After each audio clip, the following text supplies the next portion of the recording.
여러분 안녕하십니까? KBS 아메리칸 뉴스입니다. 트럼프 행정부가 추방유예 폐지에 대한 연방 대법원의 판결을 앞두고 추방 절차 재개를 위한 사전 조치에 착수했습니다. 사실상 폐지될 것을 예상해 다카 수혜자들에게 관련 통지를 보내고 있는 것으로 알려졌는데 대의회 협상용이라는 분석도 나옵니다. 김경일 기자가 보도합니다. 연방 대법원이 내년 6월 말까지 다카 폐지 판결을 결정하게 됩니다. 9명의 대법관 중 5명이 보수 진영으로 다카 폐지 가능성이 높다는 전망이 나오고 있습니다. 트럼프 행정부는 연방 대법원의 판결을 6개월 앞두고 다카 수혜자들에 대한 추방유예를 종료하고 추방 절차를 재개하려는 사전 조치에 착수했습니다. 이민 단속을 전담하고 있는 이민세관 단속국 아이스는 최근 다카 수혜자들에게 통지서를 보내 추방 절차가 재오픈됐음을 알리고 있습니다. 또한 아이스는 이민 법원에 다카 수혜자들에 대한 추방령을 내줄 것을 요청한 것으로 알려졌습니다. 트럼프 대통령은 내년 연방 대법원이 다카 폐지를 판결할 것으로 확신하고 대법원 판결 직후 다카 수혜자들의 신속 추방을 위한 준비 작업으로 해석됩니다. 이 같은 소식에 추방유예를 받고 있는 다카 수혜자들의 두려움은 확산되고 있습니다. The Survivors of Violence Unit have in many ways broken, triggered, inspired, but most importantly, strengthened me. Again, thank you everybody. What it looks like on the ground, what a recipient's saying, and it's not a surprise that a lot of these folks are scared. They're very stressed. 오바마 전 대통령의 행정명령으로 시행된 다카 프로그램은 트럼프 행정부가 폐지하려고 한 우선순위에 꼽힙니다. 그러나 연방 대법원 판결이 폐지로 결정되기 전까지 다카 수혜자들을 추적해 체포, 추방할 수 없습니다. 트럼프 대통령은 내년 11월 대선을 앞두고 80여만 명의 다카 수혜자들을 추방하는 것은 정치적 부담이 크다는 전망이어서 실제 추방이 아닌 협상용일 가능성이 더 높다는 관측입니다. 트럼프 행정부는 드리머 180만여 명에게 합법 신분과 영주권, 시민권까지 허용하는 내용을 놓고 국경장벽 건설 예산 250억 달러를 배정하라는 이민 빅딜을 모색한 바 있습니다. Donald Trump to assert his executive authority to the planning of an unnecessary Trump wall. 내년 국경장벽 건설 예산을 최대로 얻어내기 위한 트럼프 대통령의 카드로 해석되고 있어 한인 만여 명을 포함한 80만여 명의 다카 수혜자들에겐 두려운 한 해를 예고하고 있습니다. KBS 뉴스 김경일입니다. 올해는 유독 전 세계에서 힘과 세력 간의 충돌이 많았습니다. 2019년 지구촌 뉴스 김주원 기자가 정리했습니다. 지난해에 이어 올해 베트남에서 만난 북미 정상. 분위기는 화기애애했지만 합의는 무산됐습니다. 한반도 평화에 대한 기대감이 사그라들 즈음 두 정상이 판문점 앞에서 다시 한번 깜짝 만남으로 분위기를 살려내는 데 성공했습니다.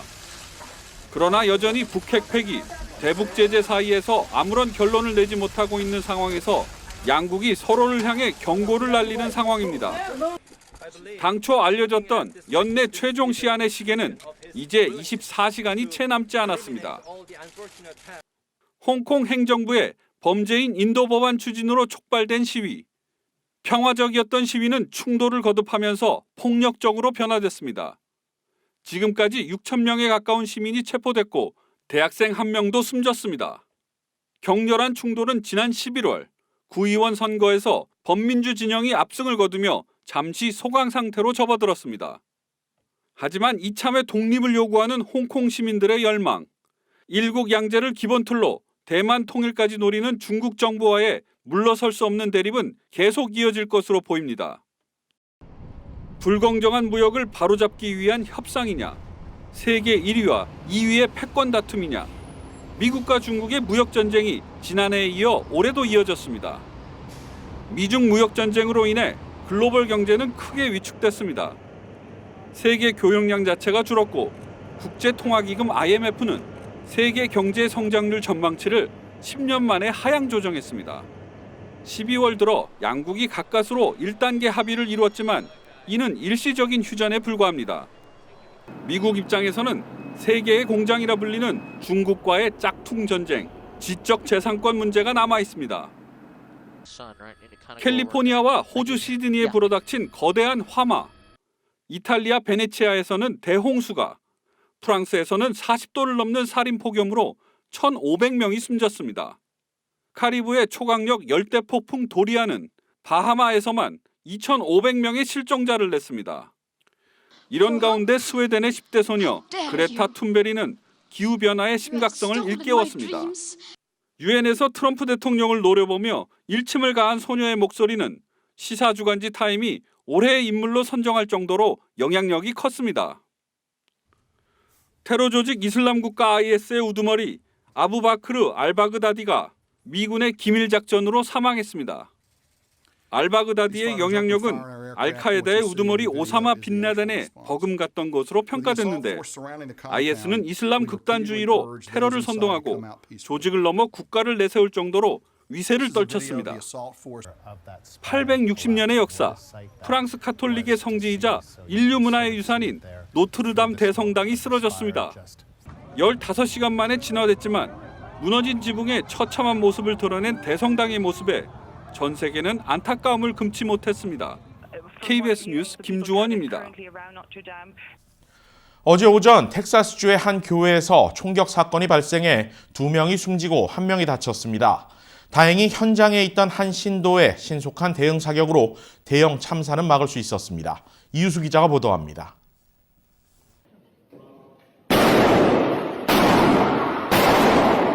주말 예배 중 울려 퍼진 세 발의 총성. 총격 사건이 발생한 곳은 텍사스주 포트워스 북서부에 자리한 웨스트 프리웨이 교회입니다. 용의자가 교회 관계자와 대화를 나누다 갑자기 발포한 겁니다. At approximately 10:50 this morning, a gunman entered the West Freeway Church of Christ in White Settlement, Texas, during the church service. Preliminary reports said that he entered the church and sat down with parishioners. He got up from that position, pulled out a shotgun, and fired it at a parishioner. 총격이 울리자 예배당하는 아수라장으로 변했지만 현장의 신속한 대응으로 대형 참사는 막을 수 있었습니다. There was a security team inside the church, and they eliminated the threat. Tragically, like I said, there are 2 people that were shot, and they died at a local hospital. 주말 아침 30여 초간 이어진 총격 사건. 대응 사격으로 부상당한 용의자는 병원에 후송됐지만 여전히 중태입니다. 조사 당국은 용의자의 범행 동기는 아직까지 밝혀지지 않고 있다고 발표했습니다. 하지만 교회의 신속한 대응으로 대형 참사를 막을 수 있었다고 강조했습니다. 한편 총기 소지가 자유로운 텍사스주에서는 올 한해도 대형 총격 사건으로 얼룩졌습니다. 지난 8월에는 엘파소 월마트 매장에서 총격 사건이 발생해 22명이 사망하고 24명이 부상당했습니다. KBS 뉴스 이우수입니다. 연말 쓸쓸한 구세군 자선 냄비에 대한 보도 전해드린 바 있죠. 다행히 이후 한인들의 온정이 이어지면서 자선 냄비 모금액이 평년 수준을 유지하게 됐다는 반가운 소식이 전해졌습니다. 지난 24일자로 마감된 올해 구세군 자선 냄비의 총 모금액은 43,206달러입니다. 당초 목표치인 5만 달러에는 조금 모자란 금액이지만 올해는 겨울 폭풍에 따른 날씨 탓 그리고 자선 냄비 설치 장소 수가 줄어든 것에 비하면 아직 한인사회 온정이 남아있음을 확인시켜준 결과입니다. 구세군 나성교회는 올해 어느 때보다 따뜻한 사연이 많이 전달됐다고 밝혔습니다. 자녀들의 용돈을 모아 보내주거나 530달러의 현금을 익명으로 기부한 사람도 있었습니다. 한편 구세군 나성교회는 마감이 임박한 지난 23일과 24일 가장 많은 모금이 이뤄졌다고 밝혔습니다. 오늘 KBS 아메리카 뉴스가 끝나고 잠시 후인 오늘 저녁 8시 30분부터는 KBS 아메리카의 소셜미디어 라이브 방송이 이어집니다. 미 서부 시간 기준 오늘 저녁 8시 30분부터는 기자들의 밀실 토크 끝나고 남아가 유튜브를 통해 실시간으로 방송됩니다. 끝나고 남아는 8시 정규 뉴스와 연계해 시도되는 유튜브 파일럿 방송으로 KBS 아메리카 뉴스에서 채 다뤄지지 못했던 기자들의 생생한 취재 뒷이야기 그리고 미국과 한인 사회의 다양한 현안들을 놓고 시청자들과 실시간으로 소통하는 양방향 방송으로 기획됐습니다. 시청자분들께서 실시간 댓글을 통해 주시는 다양한 의견들은 향후 취재와 뉴스 프로그램에도 반영됩니다. 또 참여를 독려하는 다양한 이벤트와 코너 등도 마련될 예정입니다. 기자들의 밀실 토크 끝나고 나면은 KBS 아메리카 유튜브 채널과 페이스북에 게재되는 링크를 통해 시청할 수 있습니다. 유튜브를 열고 검색어에 KBS 아메리카를 입력하면 됩니다. 뉴욕에서 또 반유대주의 범죄가 발생해 논란이 되고 있습니다. 뉴욕주 라클랜드 카운티에 있는 한 랍비의 자택에서 복면을 쓴 괴한이 침입해 유대인 5명이 흉기에 찔려 부상을 입었습니다. 제6사 뉴욕 KBTV 박정우 기자가 전해드립니다. 사건 당시 랍비의 자택에서는 유대교 율법에 따른 축제인 한우카를 기념하는 행사가 진행되고 있었습니다. 사고로 6차례 흉기에 찔린 피해자 등 중상자 2명을 포함해 5명이 다쳐 현재 병원에서 치료를 받고 있습니다. 경찰은 맨해튼 할렘 인근에서 용의자 그래프턴 토마스를 체포했습니다. 토마스는 살인미수, 강도 혐의로 기소됐습니다. 이와 관련 사건 현장을 방문한 앤드류 쿠오모 뉴욕주 지사는 혐오 범죄는 미국의 암적인 존재라며 주정부 차원에서 유대인들에 대한 혐오 범죄를 예방하기 위해 조치를 취할 예정이라고 밝혔습니다. This is about the 13th incident of anti-Semitism in just the past few weeks. Comes during a period of high holidays for the Jewish people. This is violence spurred by hate. It is mass violence, and I consider this an act of domestic terrorism. 지난 10일 뉴저지주 저지시티에서 발생한 코샤마켓 총기 사건 이후 뉴욕 뉴저지 일대의 유대인 거주 지역에선 반유대주의 범죄 가능성에 대한 불안이 고조되고 있습니다. 뉴욕시경은 반유대주의자들의 공격에 대비해 유대인 밀집 지역인 브루클린의 버로우 파크와 크라운 하이츠, 윌리엄스버그 등의 경찰 인력을 증강 배치했습니다. 한편 오는 1월 1일부터 시행될 보석 판결 축소로 인해 뉴욕주 내 경범죄자 및 비폭력 중범죄 혐의자에 대한 보석 제도가 폐지되면서 일각에서는 혐오 범죄가 더 늘어날 수 있다고 전망하고 있습니다. 종교, 인종, 또 성적, 정체성 등을 공격하는 혐오 범죄에 대해서는 인권보호 차원에서 심각하게 다뤄줘야 된다고 생각하고, 반유대주의에 반대하는 미국인 단체 창립자이자 민주당 소속으로 뉴욕주 하원 의원을 지냈던 도브 히킨드도 개정되는 제도에 허점이 있다며 혐오 범죄가 만연하게 될 것에 우려를 표했습니다. KBTV 뉴스 박정우입니다. 주요 단신입니다. 뉴욕에서 반유대주의 테러 사건이 발생한 가운데 LAPD가 LA 지역 유대교 회당 일대 순찰력을 강화했습니다. 마이클 무어 LAPD 국장은 우리 커뮤니티에서 절대로 증오 범죄는 용납하지 않는다고 밝히고 LA 내 유대인 커뮤니티의 경계를 강화하겠다고 강조했습니다. LA 국제공항에서 추신 자살로 추정되는 일이 발생했습니다.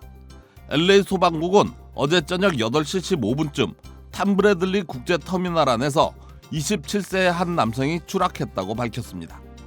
숨진 남성은 공항 직원으로 알려졌으며 그 밖의 신원은 아직 알려지지 않고 있습니다. 맥도날드의 직원이 커피를 주문한 경찰관의 이름을 돼지라고 적어 논란이 일고 있습니다.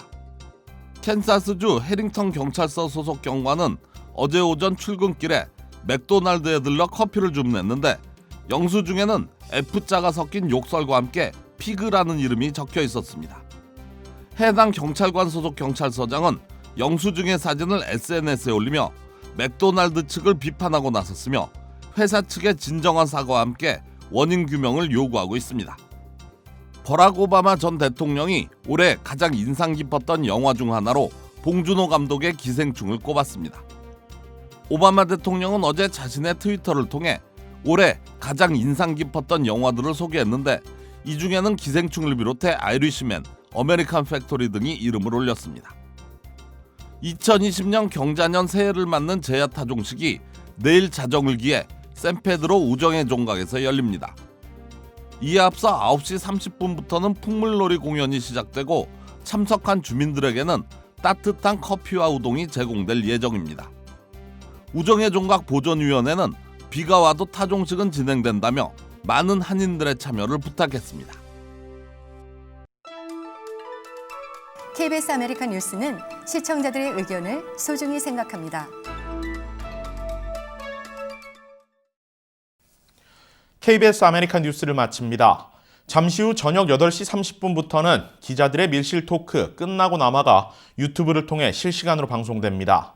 KBS 아메리카 보도국 기자들은 8시 뉴스가 끝나고 남아 시청자 여러분들의 실시간 댓글과 구독, 좋아요와 알람 설정을 기다립니다. 많은 시청과 참여 바라며 잠시 후에 뵙겠습니다. 고맙습니다.